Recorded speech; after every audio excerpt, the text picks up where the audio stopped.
Hey guys, welcome back to Creativity Made Easy. It's Miriam here. This week I just wanted to share with you these Valentine's Day classroom gift bags that I made.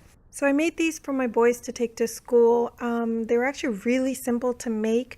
It only took me about 30 minutes to make around 20 of them, and it cost me around $15. So I think they're super inexpensive and cute. So stick around and I'll show you how I did it. So what you're going to need is at least one box of Valentine's cards, and then everything else, it's really up to you what you want to put in the bags. So I don't like to put too much candy, so I just bought one bag of lollipops, and then I bought erasers, bouncy balls, pencil sharpeners, a few stickers to put in the treat bags, but you can get whatever you like. So next, for the treat bags itself, I used the square shaped snack size bags, and you can pick these up at the Dollar Tree. They're super inexpensive, and I put one of each one of the treats in the bag. Next, I just used some spare scrapbook paper that I had in the house. You can use whatever color you like, and I cut it to the length of the Ziploc bag itself, and maybe enough so that it could fold over and create like a nice little seal for the bag.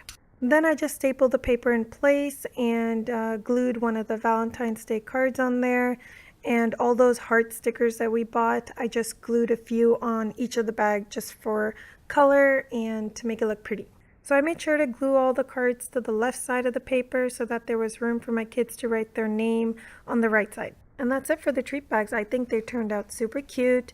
Like I said earlier, they only took me 30 minutes to make about 20 of them, and it only cost me around $15. So I thought they were budget friendly and time efficient. So let me know what you guys think, and if you haven't done so already, be sure to subscribe and hit that little notification bell so you see all my latest tutorials, and I will see you guys in another video, God willing. Bye.